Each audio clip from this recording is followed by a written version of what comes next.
Graças a paz, irmãos. Mais uma vez, cumprimento todos. Quero convidar vocês a abrirem a palavra do nosso Deus nessa linda manhã de domingo, o livro de Tito, na carta do apóstolo Paulo a Tito, capítulo 2.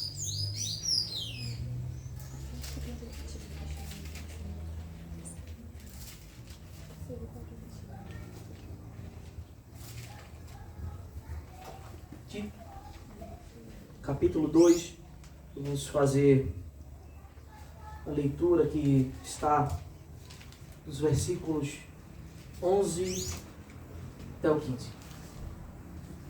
Versículos entre 11 e 15. Todos encontraram? Tito 2, 11, a palavra do nosso Deus diz assim: porque a graça de Deus se manifestou trazendo salvação a todos.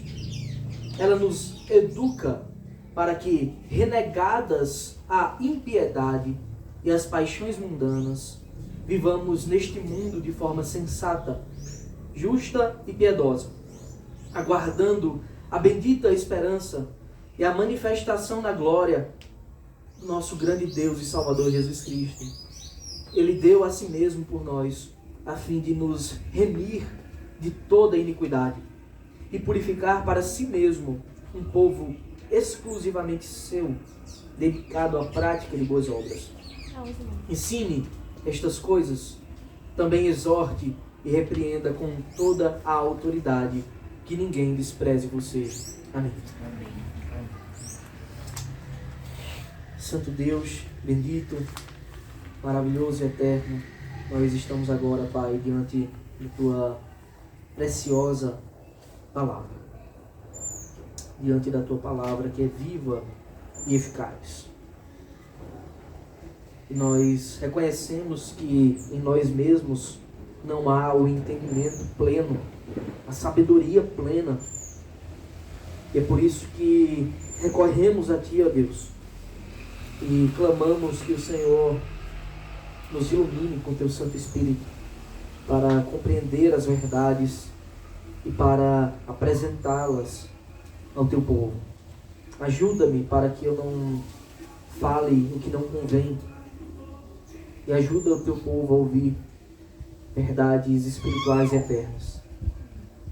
Ajuda-nos, Pai, pois a Tua palavra ela é viva e ela é perfeita. Ela nos molda, nos corrige e nos ensina a viver como convém. Obrigado por essa dádiva, Senhor. Ajuda-nos, é o que eu te peço, em nome de Jesus. Amém. Meus queridos irmãos, normalmente, quando o apóstolo Paulo traz algum ensinamento para as igrejas por meio das cartas, o apóstolo começava falando da doutrina, como deveria ser entendida, da graça do nosso Deus, e depois ele passava para questões práticas. Nós lemos agora há pouco Romanos 12, em conjunto com a igreja, e vimos quantos ensinamentos o apóstolo Paulo dá para que a igreja viva e para que os dons sejam utilizados no meio do povo de Deus. Mas isso apenas no capítulo 12, depois de muitos ensinos doutrinários. Carta aos Efésios ele faz a mesma coisa, Colossenses a mesma coisa. Só que na carta a Tito é um pouco diferente. Nós vimos como o apóstolo Paulo ele começou ali no primeiro e no segundo capítulo, apresentando a incumbência que ele tinha dado a Tito. Olha, Tito, você foi deixado em Creta com uma missão: constituir novos presbíteros e pôr as coisas em ordem. E nós vimos o porquê ao decorrer do capítulo 1 e do capítulo 2. Como deveriam ser os homens escolhidos para os ofícios. E por que era necessário reafirmar aquilo. Porque as igrejas da ilha de Creta estavam totalmente invadidas pelo paganismo. Invadidas por um costume maldito, por práticas imorais. E aí o apóstolo Paulo ele começa a descrever como era a característica daqueles homens. E como não deveria ser o povo de Deus. Então ele inverte a ordem, ele começa pela prática. De tão urgente que era a situação naquele lugar. Isso me parece um pouco com o estado da igreja atual no nosso país, na nossa cidade. As pessoas professam conhecer um Cristo, mas não conhecem de fato. E como nós sabemos que alguém não conhece a Cristo quando professa conhecer a Cristo? Senão pelos seus frutos, pelas suas atitudes, pelo seu comportamento, pelo seu andar. Pois é isso que a Escritura diz. Pelos seus frutos os conhecereis. Então, o apóstolo Paulo ele começa logo falando da prática. Para que ficasse muito evidente que a prática cristã não estava sendo realizada ali, naquele lugar. E será que ela está sendo realizada hoje aqui? Será que nós temos vivido corretamente? E será que a igreja como um todo, em nosso país, em nossa cidade também, tem se comportado corretamente? Será que temos sido exemplos? Eu já disse, eu falei na semana passada, nós somos a Bíblia que o mundo lê. Os mundanos, eles não estão preocupados em abrir as Escrituras e investigar e passar a conhecer a Deus. Eles sabem, ali tem um povo que segue um livro e que dizem ser virtuosos. Então, olha o comportamento deles. Se eles não forem virtuosos, eu simplesmente detono todos eles, chamando-os de hipócritas. Bem, e se a gente anda com a Bíblia embaixo do braço? Estamos culto após culto na igreja e andamos de forma desvirtuada. Não é verdade que somos hipócritas mesmo? O apóstolo Paulo ele começa aquela exortação, aquela carta de correção para a igreja de Creta, na qual Tito estava à frente, agora havia sido deixado por ele, para só depois ele apresentar agora a doutrina. Ele faz o caminho inverso.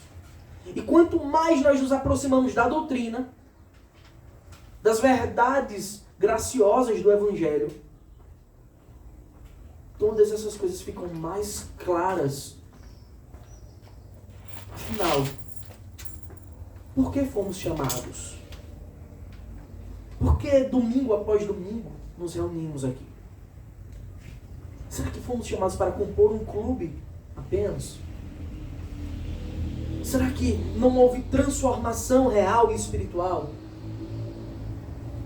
E após Paulo descrever todo o comportamento daquele povo e como deveria ser o comportamento de várias classes de pessoas, ele começou pelos homens idosos, passou para as mulheres mais velhas, depois para as mulheres mais jovens e casadas, depois para os jovens como um todo, e por fim para os servos, os trabalhadores, englobando todas as classes que a gente pode imaginar de pessoas. Mas para que Cristo nos chamou? É isso que ele vai dizer agora. Agora ele entra com a doutrina do Evangelho, mostrando que é incompatível alguém dizer ser transformado pelo Evangelho e continuar com os mesmos comportamentos. Também no capítulo 12, agora, de Romanos, lemos um famoso texto, que devemos transformar tudo pela renovação da nossa mente. Mas que renovação é essa? O que é que foi que aconteceu conosco, com os seguidores de Cristo, para que isso seja possível? Eu convido você, nesse breve trecho, essa pequena passagem, analisarmos. Está agora no versículo 11. Paulo escreve: porque a graça de Deus se manifestou, trazendo salvação a todos. A graça de Deus se manifestou. E esse é o título da mensagem. A graça manifesta de Deus traz não somente salvação, mas uma nova vida em santidade. Observe, a graça de Deus não traz somente salvação para os seus eleitos, mas traz uma nova vida para eles. Isso é importante. Paulo diz, porque a graça de Deus se manifestou. O que ele quer dizer com isso? Primeiro, o que é a graça de Deus? Bem, o significado da palavra graça todos nós sabemos, é favor. E quando ele parte da parte de Deus, quando ele vem da parte de Deus, é um favor, obviamente, totalmente imerecido. Não havia méritos. Paulo diz que essa graça de Deus, ela se manifestou. A palavra aqui, no original, é o que dá a ideia de epifania. A graça de Deus apresentou-se como epifania, ela se manifestou a nós. Mas como que ela foi manifesta a nós? Ela foi manifestada a nós pela encarnação do Verbo eterno de Deus. O seu Filho veio ao mundo, se fez carne e cumpriu toda a sua obra redentora, salvadora. Tudo aquilo que nós não podíamos fazer, porque a nossa carne estava enferma por causa do pecado. Isso fez Cristo ao viver uma vida em nosso lugar, uma vida totalmente justa e santa. Ele se entregou, ele morreu e ele ressuscitou triunfante. Na cruz ele estava recebendo a punição pelos nossos pecados, aplacando a ira de Deus contra toda impiedade e injustiça. Cristo estava na cruz, recebendo a punição pelos nossos erros. Por isso que pudemos orar mais cedo. Dizer, Senhor, perdoa os nossos pecados. Porque não depende de nós, mas do Senhor que veio e morreu em nosso lugar. Ele se entregou voluntariamente na cruz. É isso que a graça manifestada de Deus, a epifania de Deus em Cristo nos traz. Porque a graça de Deus se manifestou. Mas para quê? Qual a consequência dessa manifestação? O apóstolo nos diz, ela se manifestou trazendo salvação a todos. Não é isso que está escrito? Ela se manifestou trazendo salvação. Essa é a consequência da obra de Cristo. Ela trouxe salvação. E veremos o que quer dizer salvação. Mas é claro que eu não posso deixar passar batido. Paulo diz, trazendo salvação a todos. E alguém poderia pensar, será que então Paulo está pregando agora o universalismo? Todo mundo vai ser salvo? Todo mundo receberá a liberdade da condenação dos seus pecados? E a resposta é, evidentemente, que não. Paulo não está dizendo que todos serão salvos. Lembre que na sessão imediatamente anterior, ele estava falando de todas as classes de pessoas. Idosos, mulheres mais velhas, mulheres recém-casadas, jovens como um todo, e toda classe de servos. Então, quando Paulo diz, a graça de Deus se manifestou, trazendo salvação a todos. Não é a cada indivíduo que existe no mundo, mas a toda sorte de classes de pessoas que possam existir. Quer jovens, quer idosos, quer crianças, bebês, ricos ou pobres, trabalhadores, escravos. O Senhor, por meio de Cristo, se manifestou Salvador.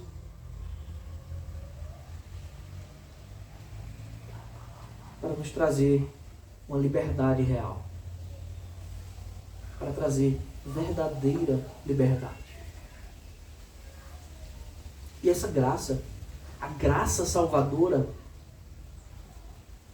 que não é uma graça comum que atinge todos os homens. A graça salvadora, ela traz consequências diretas e práticas para a nossa vida. A carta de Tito tem sido totalmente prática. A gente tem visto as exortações como são totalmente aplicáveis no nosso dia. na nossa vida diária. Observe quais são as implicações da graça salvadora nas nossas vidas. A graça de Deus se manifestou trazendo salvação a todos. Mas observe, a todos aqueles que ela traz a salvação, o que é que ela faz na vida dessas pessoas? No versículo 12 está escrito: ela nos educa. E é interessante que Paulo poderia ter usado uma palavra que ele já tinha usado anteriormente para falar que as mulheres mais velhas poderiam ensinar as mais novas e por aí vai. Que é a palavra didasco, que leva à didática. Mas ele não usa isso. Ele usa a palavra para a graça nos educa, a palavra que dá origem à pedagogia. Essa educação que a graça faz nas nossas vidas é uma educação como de crianças. Ela nos educa como crianças que necessitam aprender tudo sobre como viver corretamente no mundo. E aquele que convive com criança ou que tem filhos sabe que as coisas mais óbvias precisam ser ditas. E é isso que o Senhor está nos ensinando. Você deve despojar-se de seus achismos sobre como é viver e aprender, mediante a graça de Cristo e as Escrituras, sobre como é o proceder correto de um servo de Deus. Olha como ela tem aspectos positivos e negativos nessa educação. Ela nos educa para que, renegadas a impiedade e as paixões mundanas, a primeira coisa que ela faz é renegar aquilo que a gente deve deixar de fazer. Renegar as impiedades e paixões mundanas, vivamos neste mundo, agora positivamente, de forma sensata, justa e piedosa. A educação da graça tem aspectos negativos, coisas que devemos deixar de fazer, que pertencia ao velho homem, e coisas que nós devemos agora fazer, que pertencem ao novo homem, renascido em Cristo, pela graça manifesta do Senhor, que morreu na cruz em nosso lugar. Nós devemos renegar. Renegar o quê? A impiedade e as paixões mundanas. A impiedade nada mais é que uma vida que não leva Deus em conta. É uma vida que é totalmente aversa, alheia a ideia de um Deus que governa o universo, que é soberano e que é digno de honra e adoração. A impiedade é a disposição natural do velho homem, que não queria saber de Deus para nada, que não queria ter nenhum relacionamento com Deus e vivia como se não houvesse Deus nessa terra. Agora pense, talvez no seu passado, antes da conversão, se a sua vida não era assim. Ou talvez você que não conheceu Cristo ainda, se a sua vida não é assim. Você acorda, mas você não tem para quem agradecer. Você consome os alimentos da sua mesa, você é sustentado e você não sabe como, porque você leva uma vida de impiedade. Eu não preciso dizer que essa impiedade primária de não reconhecer a glória de Deus em todas as coisas leva a uma impiedade mais profunda, de pecaminosidade, de prostituição, de idolatria. É óbvio que leva. Mas é tão ímpio quanto eles, aqueles que levam uma vida sem levar a Deus em conta e sem ser grato a Deus por todas as coisas que Ele tem dado. Essa impiedade que nós devemos renegar, porque a graça se manifestou e me fez enxergar, ela leva ao próximo passo que nós devemos renegar também, que é justamente isso. Você deve renegar a impiedade e as paixões mundanas. O apego às práticas que desagradam ao nosso Deus. Nós devemos renegar, ou seja, deixar de lado, deixar de praticar os atos injustos que desagradam ao nosso Deus. E como é que nós descobrimos o que é que agrada e o que é que desagrada o nosso Deus? Senão que pela Escritura.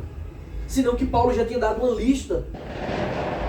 Que nós devemos ser sensatos, sóbrios, obedientes, submissos às autoridades. Quantas coisas não foram ditas aqui e ainda serão na carta de Tito?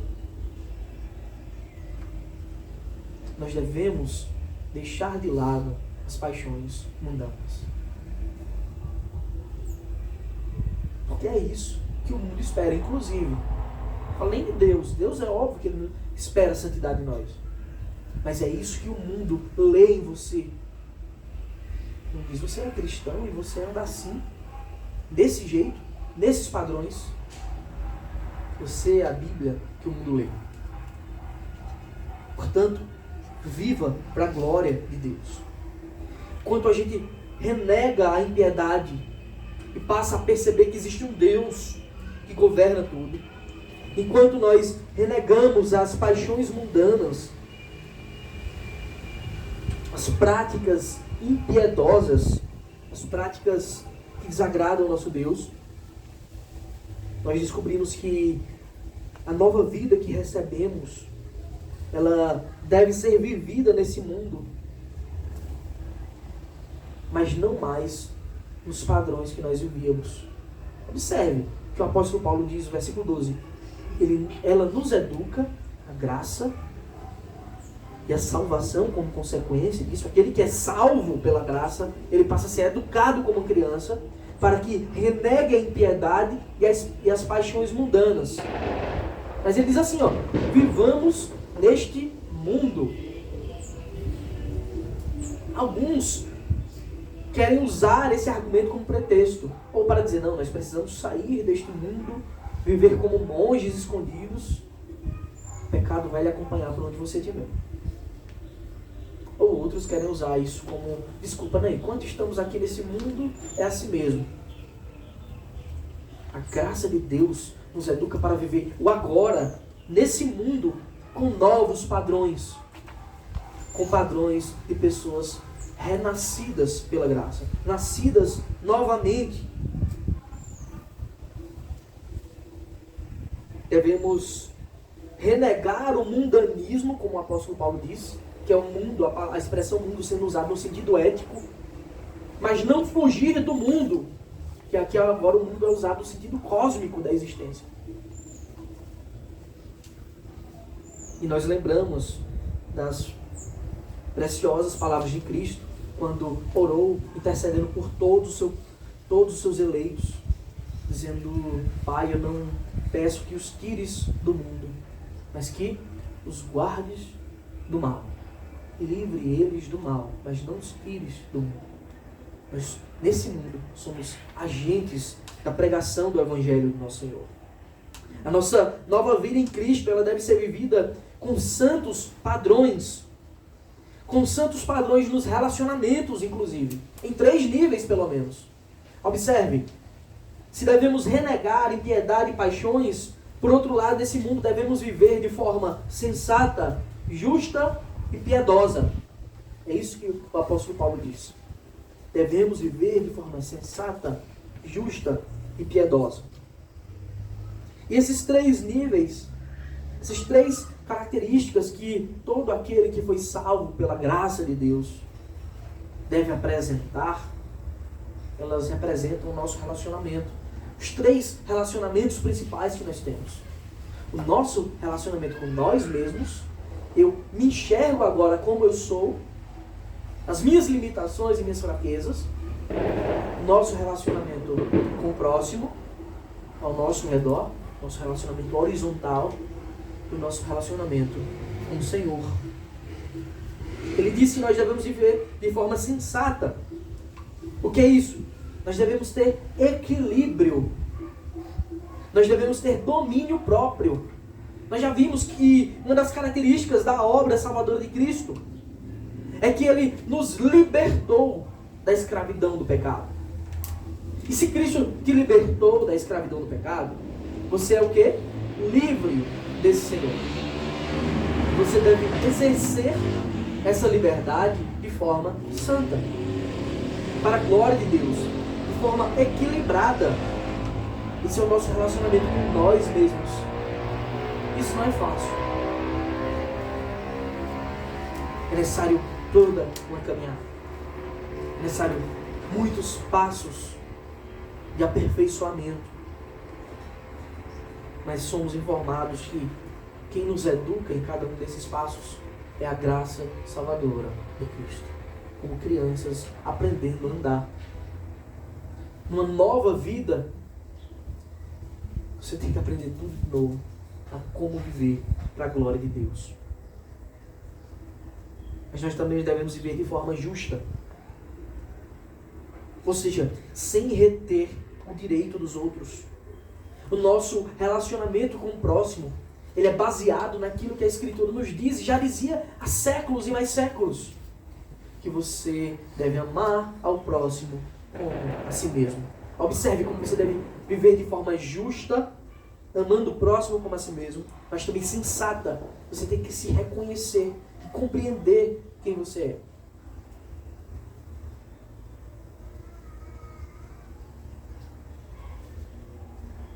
Você deve amar o próximo como a si mesmo. E também deve viver agora de forma piedosa. Esse é o nosso relacionamento direto com o Senhor.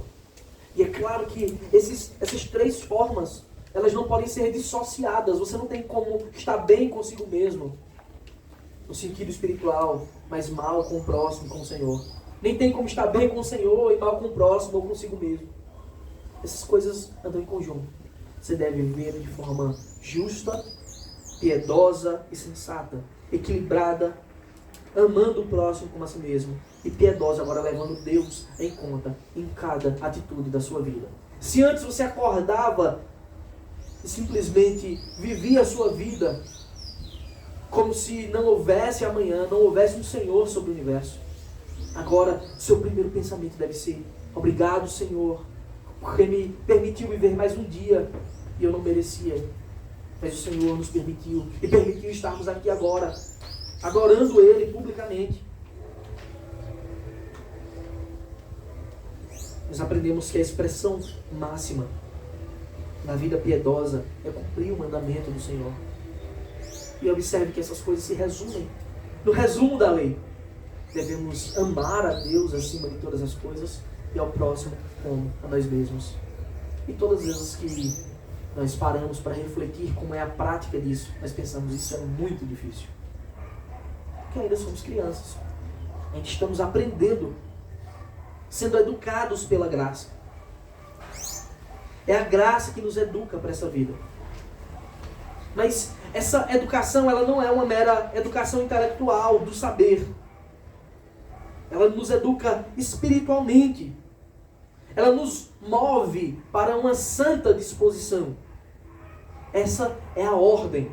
Primeiro, a graça salvadora nos conduz à salvação em Cristo. A graça, o favor de Cristo, nos conduz à salvação. E a salvação tem, não é pode não, viu, irmãos? Tem que desaguar no que nós chamamos de santificação. Aquele que recebeu a graça de Cristo, o favor imerecido do Senhor, e foi salvo por essa graça, ele tem que demonstrar isso, vivendo uma vida sensata, justa e piedosa. É pela graça que somos salvos. Sabemos isso. Está lá em Efésios 2:8, porque pela graça sois salvos por meio da fé. Isso não vem de vós, é dom de Deus. Mas nós somos salvos para uma nova vida. Nós não somos salvos para viver simplesmente do jeito que estávamos antes. Não é venha e permaneça como está. É venha como está, mas não permaneça do mesmo jeito que você veio. Observe que há uma grande expectativa de todo verdadeiro cristão. Onde apoia as nossas forças se apoia para esta graça ser eficaz em nossa vida. Para que a gente viva uma vida de santidade, de fato. Para que a gente busque mudar para a glória de Deus. Bem, a resposta era: a salvação já era o suficiente para isso. Não ser mais condenado pelo pecado já era suficiente para isso. Mas o apóstolo Paulo, ele continua no versículo 13, observe. Aguardando a bendita esperança e a manifestação da glória do nosso grande Deus e Salvador, Jesus Cristo. Veja o todo, que bonito. Como as coisas ocorrem em cadeia e lógica. Porque a graça de Deus, versículo 11, porque a graça de Deus se manifestou trazendo salvação a todos. Cristo se revelou a nós e se deu na cruz em nosso lugar. Fomos salvos pela graça. Depois, versículo 12, ela nos educa para que, renegadas a impiedade e as paixões mundanas, vivamos neste mundo de forma sensata, justa e piedosa. Tudo isso enquanto, versículo 13, aguardamos a bendita esperança e manifestação da glória do nosso grande Deus e Salvador, Jesus Cristo. Como assim? Aqui está a famosa tensão do já, mas ainda não, da salvação. Nós já fomos salvos pela graça, mas a gente ainda está aguardando a manifestação da glória de Deus? A resposta é sim. Nós já fomos salvos por Cristo. Nós estamos sendo salvos do domínio do pecado. E por fim, seremos salvos da presença do pecado. Mas o fato é que aquele que começou a boa obra, ele há de terminá-la até o dia de Cristo. Todo aquele que recebeu o primeiro passo da salvação, de ser livre da condenação do pecado, esse passará pelos outros dois estágios. Essa é a tensão do já, mas ainda não. Nós já somos salvos, mas ainda seremos salvos. Como entender isso? A salvação acontece em 3 níveis. Nós somos salvos da condenação que o pecado trazia. Você pecou, você desperdiçou muito da sua vida. Mas o Senhor Jesus Cristo veio redimir os seus eleitos. Ele veio morrer na cruz para nos purificar de todo o pecado. E uma vez que fomos libertos da condenação, uma vez que Ele recebeu em si mesmo a condenação pelos nossos pecados, estamos já salvos da condenação. Agora passamos a ser salvos do domínio do pecado. E nós evidenciamos essa libertação, essa quebra das cadeias, das algemas, dos grilhões, com a expressão santificação. Como pode você amar o sacrifício de Cristo, o que Cristo fez por você na cruz, e ainda assim você amar as coisas que levaram o Senhor para a cruz? O Senhor morreu na cruz por causa da maior chaga da humanidade, da maior doença, que é o pecado. E você diz: eu amo a mensagem da cruz, mas eu também amo o pecado. Como assim? Por isso que somos santificados pelo Senhor. Estamos sendo salvos do domínio do pecado. Estamos sendo cada vez mais libertos desse domínio que Ele tinha imposto sobre nós, nos escravizando. Essa é a santificação. É isso que é despojar-se da impiedade, despojar-se das paixões mundanas e passar a viver um passo de cada vez, um dia após o outro, de forma justa, sensata e piedosa diante de Deus. E por fim, nós seremos salvos da presença do pecado. Nós seremos salvos de todas as suas mazelas, das dores, das angústias, de todo o sofrimento que, por causa do pecado, incidiu sobre a humanidade. Apesar de sermos salvos da condenação, nós ainda vivemos em uma realidade totalmente afetada pelo pecado.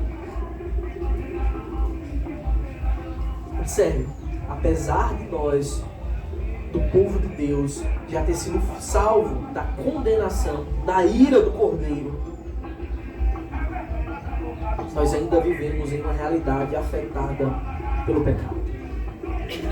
Esse é um grande exemplo disso. Hoje é o dia do Senhor. Hoje é o dia do soberano do universo, onde todos deveriam estar reunidos para adorar. Mas as pessoas estão seguindo um trio elétrico essa hora da manhã,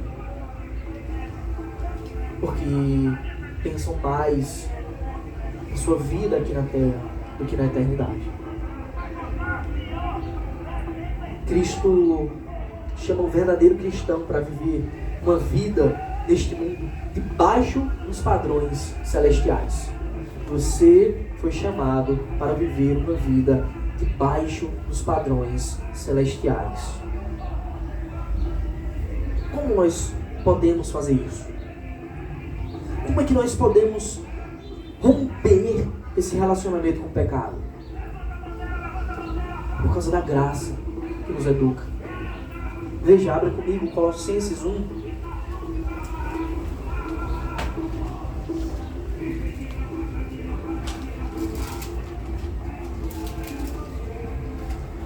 Colossenses 1, versículos 13 e 14.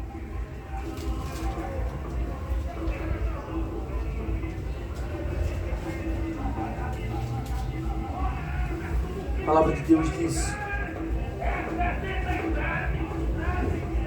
Ele nos libertou do poder das trevas e nos transportou para o reino do seu Filho amado, em quem temos a redenção, a remissão dos pecados. Nós fomos libertos do poder das trevas, do poder do pecado, e transportados para o reino de Cristo. É justamente porque Ele quebrou as cadeias do pecado que nós também podemos romper com o pecado. Podemos renegar as paixões humanas e mundanas. Podemos renegar a impiedade. É porque Ele nos libertou da cadeia das trevas e da morte, que nós podemos viver para a sua glória. Contudo, a gente ainda está na presença do pecado. E é por isso que a igreja é chamada sempre para estar em constante vigilância.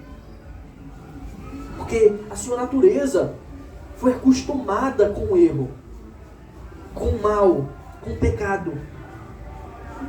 E quanto mais percebemos os efeitos do pecado em nossas vidas e como ele é tão repugnante aos olhos do Senhor, mais devemos ser tomados pelo senso de ansiedade pela volta do Cordeiro. Quanto mais nós percebemos os efeitos do pecado, mais devemos ansiar pela volta de Cristo. Observe se não é isso que Paulo diz a Tito, que o seu povo ele aguarda a bendita esperança e a manifestação da glória. Há um aguardo, uma expectativa constante dessa esperança. Mas essa não é uma esperança incerta. Não é uma esperança incerta. Certo pregador disse como uma criança que pede um presente ao pai, disse: pai, eu quero tal presente.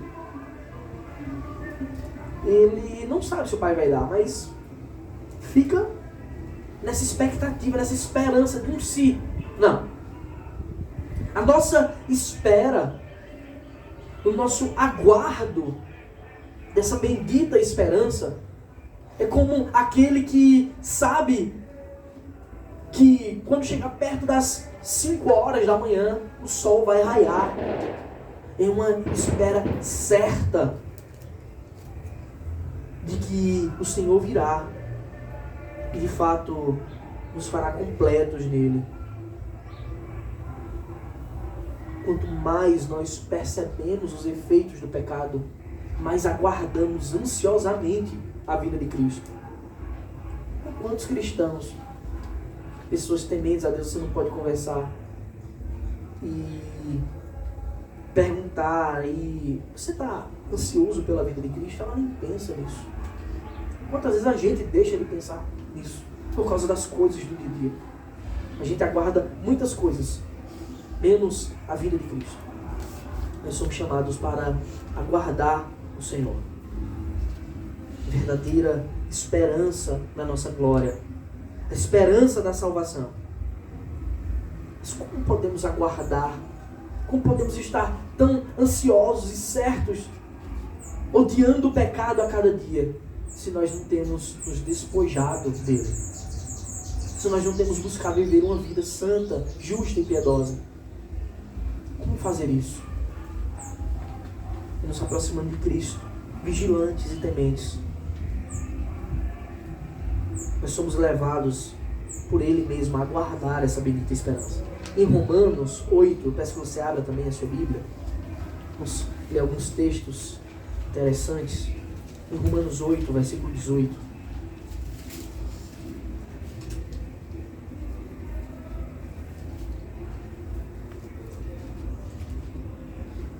18 a 25. Paulo também fala sobre uma grande expectativa. Romanos 8, de 18 a 25. Uma grande expectativa da criação. Ele diz: porque para mim tenho por certo que os sofrimentos do tempo presente, esses sofrimentos são causados pelo pecado. Não podem ser comparados com a glória a ser revelada em nós. Observe como nós devemos ter uma grande expectativa da eternidade. A ardente expectativa da criação aguarda a revelação dos filhos de Deus. Pois a criação está sujeita à vaidade, não por sua própria vontade, mas por causa daquele que a sujeitou. Na esperança de que a própria criação será libertada do cativeiro da corrupção para a liberdade da glória dos filhos de Deus. Até a criação a um só tempo geme, porque sabemos que toda a criação a um só tempo geme e suporta angústias até agora. E não somente ela, mas também nós que temos as primícias do Espírito, igualmente gememos em nosso íntimo, aguardando a adoção de filhos, a redenção do nosso corpo. Porque na esperança fomos salvos. Que coisa bendita que será dita. Porque na esperança fomos salvos. Ora, esperança que se vê não é esperança. Pois quem espera o que está vendo? Mas se esperamos o que não vemos, com paciência aguardamos. Você é chamado para ansiar a vinda de Cristo. E ao mesmo tempo para aguardar com paciência. Porque Ele virá. Ele virá para renovar todas as coisas. Mas como podemos fazer isso? Se estivermos apegados ao pecado. As paixões iníquas. A parte B do versículo 13 de Tito diz que aguardamos a manifestação da glória do nosso grande Deus e Salvador Jesus Cristo. Agora nós gememos pelo pecado enquanto nos despojamos do seu domínio. E pacientemente aguardamos a vinda do Senhor em toda a sua glória para nos fazer finalmente participantes do seu reino eterno, participantes da sua glória. Porque nós podemos confiar nisso. Qual garantia nós temos de que Ele de fato virá? A garantia é a sua obra. A garantia é o seu favor, a sua graça. Versículo 14 está claro. Ele diz: Ele deu a si mesmo por nós. Ele deu a si mesmo por nós. Para quê? Qual o objetivo de que Cristo se deu por nós? A fim de nos remir de toda iniquidade. A fim de purificar para si mesmo um povo exclusivamente seu, dedicado à prática de boas obras. Observe como a graça salvadora nos educa com uma finalidade. Nós devemos aguardar ao Senhor, olhando para a eternidade, esperando a consumação final da nossa salvação que já foi iniciada em Cristo. Devemos aguardar a manifestação da glória de Deus. Enquanto isso, o que Ele fez por nós foi nos remir de toda a iniquidade. O que foi que Ele fez de nós? Ele nos purificou para si mesmo, para fazer de nós um povo, um novo povo, exclusivamente seu, E esse povo, ele tem uma característica. O final do versículo 14 apresenta a característica desse novo povo. É um povo dedicado à prática de boas obras. Ele voluntariamente se entregou na cruz para sofrer a punição pelos nossos pecados, para fazer de nós um novo povo. O Senhor se entregou, é isso que está dito aí no versículo 14. Ele deu a si mesmo por nós. Que garantia nós temos que Ele voltará? Essa é a garantia. Ele deu a si mesmo. O Deus que não pode mentir, o Deus que é imutável, que é perfeitamente bom e justo, Ele se entregou na cruz de uma vez por todas em nosso lugar. João, no capítulo 10, versículo 18, está escrito que Ele deu a própria vida. Jesus diz: eu dou a minha vida, ninguém tira de mim, eu mesmo a dou, porque eu tenho poder para reavê-la. Ele se sacrificou por amor. É por isso que podemos esperar com grande expectativa, pois Ele voltará. Romanos 5, 9 e 10 está escrito: logo, muito mais agora, sendo justificados pelo seu sangue, seremos por Ele salvos da ira. Se Ele já se entregou na cruz, a consequência é que certamente seremos salvos. Por quê? Paulo diz no versículo 10 de Romanos 5: porque se nós, quando inimigos, fomos reconciliados com Deus, mediante a morte do seu Filho, muito mais, estando já reconciliados, seremos salvos pela sua vida. Se na nossa antiga disposição, contrários à palavra de Deus, inimigos do Senhor, Ele decidiu morrer em nosso lugar. Ele decidiu se entregar na cruz para nos fazer amigos. Quanto mais agora, já nesse novo estado. É fato que Ele voltará para nos resgatar de uma vez por todas. Depois de enxergarmos essa verdade tão perfeita acerca da salvação, de como o Senhor Jesus se entregou gratuitamente em nosso lugar. E se você ler e reler todos esses textos, você não vai ver uma passagem sequer dizendo: você mereceu isso, você precisa merecer isso, porque você não pode merecer isso. Não há méritos seus. Os méritos são totalmente dele. Depois de entendermos a perfeição dessas verdades, nós percebemos que o Senhor tem objetivos reais para a nossa nova vida. Se Ele te deu uma nova vida em Cristo, Ele tem objetivos reais para essa nova vida. E esse objetivo não é para o porvir, não é para a eternidade, mas esse objetivo é para o aqui e o agora.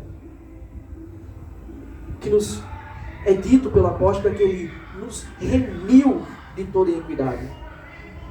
Essa palavra significa que Ele nos conquistou do cativeiro do pecado, do cativeiro da iniquidade. Nós somos conquistados, tirados de lá, arrastados para o reino do seu Filho amado. E Ele fez isso para fazer de nós puros, para fazer de nós um novo povo, é o que está escrito. Ele nos remiu, a fim de nos remir de toda iniquidade e purificar para si mesmo um povo exclusivamente seu, dedicado a práticas de boas obras. Um povo exclusivamente seu. Você consegue pensar o que significa ser um povo exclusivo de Deus? Porque talvez você pense: eu faço parte de um povo. Eu faço parte do povo de Serrinha. Eu faço parte do povo da Bahia. Eu faço parte do povo brasileiro. Eu faço parte do povo sul-americano. Você pode pensar de várias maneiras o que é ser um povo. Só que, independente de sua nacionalidade, independente da sua raça, do seu sexo, da sua idade, da sua função social, a graça de Deus se manifestou a todos, a fim de que os eleitos de Deus sejam um novo povo. Esse povo não é geográfico. Esse povo não tem o título de eleitor cadastrado em uma cidade específica. Esse povo é o povo do Senhor, E eles têm uma característica, eles são puros. Mas não somente isso. Observe, primeira carta de Pedro, capítulo 2. Pedro também fala sobre isso.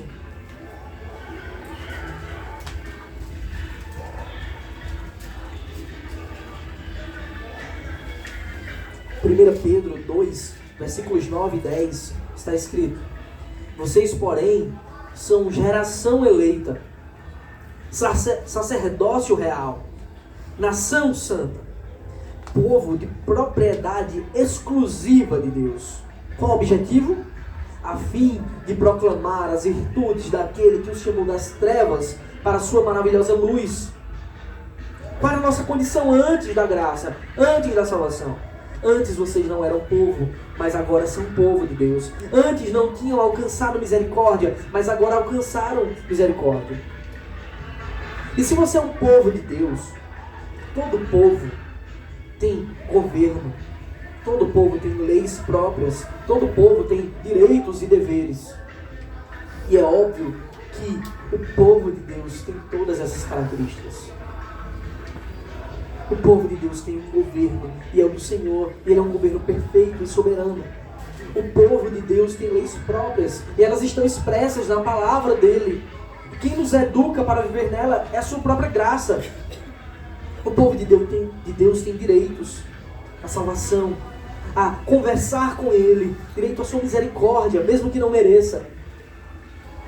E o povo de Deus tem muitos deveres também. Você foi chamado com propósito. Você não foi chamado apenas para sentar em bancos e mudar bios do Instagram para crente. Você foi chamado com propósito. Qual a maior característica do verdadeiro povo de Deus? Qual a melhor forma de identificarmos o verdadeiro servo de Deus, alguém que é participante do seu povo? A maior característica é que o povo de Deus, ele é dedicado à prática de boas obras. É isso que Paulo diz a Tito. Ele deu a si mesmo. Olha, Cristo se entregou na cruz com um objetivo. Ele deu a si mesmo por nós, a fim de nos remir de toda a iniquidade e purificar para si mesmo um povo exclusivamente seu, dedicado à prática de boas obras. O povo de Deus deve ser dedicado à prática de boas obras, deve ser dedicado a viver em santidade. E prática de boas obras, meus irmãos, aqui não é somente caridade, tá? Não é caridade, eu vou ajudar o próximo, dar uma esmola, fazer um favor. Não é somente isso, também isso. Mas é viver uma vida reta, uma vida íntegra diante de Deus, uma vida de santidade, uma vida de temor, uma vida de obediência à lei do Senhor. Atente para que o cumprimento das boas obras não são a causa da salvação. Está muito claro que você não cumpre essas obras para merecer a salvação. Pelo contrário, o cumprimento dessas boas obras são a consequência dessa salvação. Primeiro, Cristo resgata, chama e salva, purifica, para que você agora, já salvo, possa viver debaixo das boas obras que Ele preparou de antemão para que andássemos nelas, como está escrito. Inclusive, nós bem sabemos que sem fé é impossível agradar a Deus. E Ele mesmo é o doador da fé para nós. Essa é a verdade perfeita, essa é a mensagem do Evangelho. Cristo se deu na cruz para resgatar pecadores. Cristo se deu na cruz para nos resgatar e fazer de nós um novo povo. E nós temos uma característica: é a vida de santidade, é a vida de justiça, é a prática de boas obras. O povo de Deus tem várias características. É um povo que cultua ao Senhor. É um povo que não suporta a injustiça. que não tolera o mal, que peca sim, mas se arrepende e busca mudança. Portanto, se você quer ser reconhecido como verdadeiro povo de Deus, viva de acordo com a sã doutrina. Se deixe ser educado pela graça pedagógica do Senhor, que nos ajuda, que nos instrui, que direciona os nossos passos. Atente para a palavra de Deus, que é a sua revelação especial. Para encerrar, Paulo se dirige novamente a Tito, mais diretamente a Tito, mas isso obviamente serve para todos aqueles que estão diante do povo de Deus, ensinando, guiando, exortando. Paulo diz: ensine estas coisas. É uma ordem. Ensine estas coisas. Também exorte e repreenda com toda a autoridade. Que ninguém despreze você. Ensine estas coisas. Também exorte e repreenda com toda a autoridade. Que ninguém despreze você. Tudo isso deveria ser ensinado. Toda a verdade, todo o conselho perfeito de Deus. Esse é o Evangelho. Ele não somente salva o pecador, mas ele transforma o pecador. Ele faz de pecadores homens santos. Os cristãos, eles devem apresentar essa marca. Essa marca é conhecida, ela se chama santidade. Aqueles que estão vivendo dos padrões mundanos, aqueles que estão conformados com as obras da carne, Paulo deixa claro qual deve ser o proceder com eles. Paulo está falando com Tito, mas isso serve para qualquer um que esteja à frente do povo de Deus, guiando como líderes. O que Paulo diz? Não só ensine todas estas coisas, mas exorte e repreenda com toda a autoridade. A exortação é a animação na fé. O crente deve ser sacudido e animado. Olha, você precisa trilhar os caminhos do Senhor. Senão você está fazendo da graça de Deus, que traz liberdade para você, você está transformando ela em libertinagem. Você está distorcendo, como alguns queriam dizer no passado. Então, praticamos males para que nos venham bem. Porque se onde abundou o pecado, superabundou a graça, então eu peco mais, para que a graça ainda seja mais abundante. E ele diz: de modo nenhum pense assim. Você deve ser animado para viver em santidade. E nós devemos exortar cada um daqueles que estão desanimados, capengas. Não somente isso.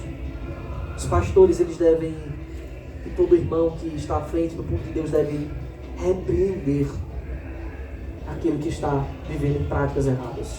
E repreender significa corrigir. Se você está vivendo uma vida desatenta ao Evangelho, as prerrogativas do apóstolo é que os líderes, os pastores, eles animem, exortem.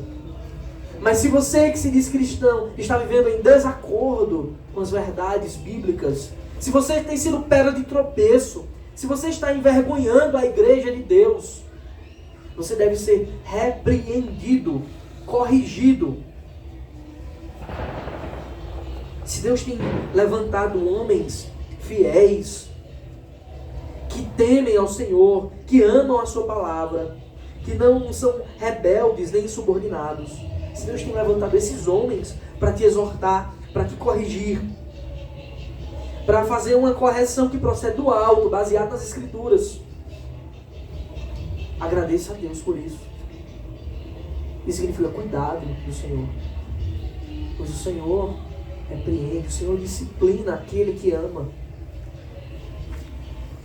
Ser repreendido e disciplinado por Deus é muito melhor que ser entregue às suas próprias paixões, às suas próprias vaidades, porque elas vão te levar para a condenação. Aquele que exorta e repreende, ele deve fazer com autoridade. E o que é que quer dizer isso com autoridade? É que deve ser sem hipocrisia. É que aquele que faz essas coisas deve ser exemplo naquela área de santidade para poder exortar. Como posso exortar um ladrão? Olha, não roube, eu sou um ladrão. exortar, não adultere, eu adultero. Não faz sentido. Aquele que está à frente do povo de Deus deve ser fiel. E me parece que essa característica tende a passar para o povo de Deus como um todo. A igreja de Deus deve ser fiel. Ninguém, como diz Paulo, despreze aquele que faz verdadeira e fielmente a obra do Senhor. Paulo diz para Tito, ninguém despreze você. Mas era porque essa carta deveria ser lida em público. Aqueles que iam ler, ouviriam a mensagem do apóstolo. Ninguém despreze o pastor da igreja. Você se manter fiel às Escrituras.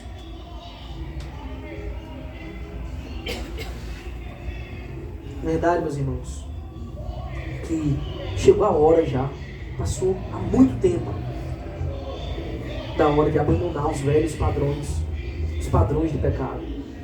Se você ouve uma mensagem como essa, mesmo que não seja agradável aos seus ouvidos, que não te chame atenção como outras mensagens da Escritura, mas se você ouve uma mensagem como essa, onde está claro a obra de Cristo, o seu sacrifício perfeito e imutável, por amor e de graça, que Ele fez tudo isso para que você viva uma vida de santidade, e você não é despertado para viver uma vida de santidade. A verdade é que você está perdido, que você nunca recebeu a graça do Senhor. É hora de abandonar os padrões do velho homem. O Senhor está despertando o seu povo do sono, da letargia do pecado, para que vivam uma vida de santidade. Vocês viram o que foi lido? A vida de santidade não é só deixar de fazer coisas que você fazia antes. É que você tem que fazer novas coisas. Não é só deixar a corrupção, a mentira, a idolatria, as prostituições, a pornografia. Não é só isso. É que você tem que fazer novas coisas. Você tem que viver de forma sensata. Você tem que viver de forma justa e piedosa. Você tem que ativamente se aplicar das boas obras do Senhor. Ele te chamou para as boas obras. Lembre-se que toda essa verdade está apoiada na premissa de Paulo ao escrever essa carta desde sempre. A primeira verdade é que Deus é o Salvador. A segunda é que essa salvação é apresentada a nós através da sua palavra. E a terceira e última verdade é que nós somos salvos por essa palavra, pelo Deus Salvador, para uma vida de santidade. Santidade ao Senhor. É isso que devemos expressar dia após dia. Amém. Convido você a se colocar de pé para cantarmos ao Senhor.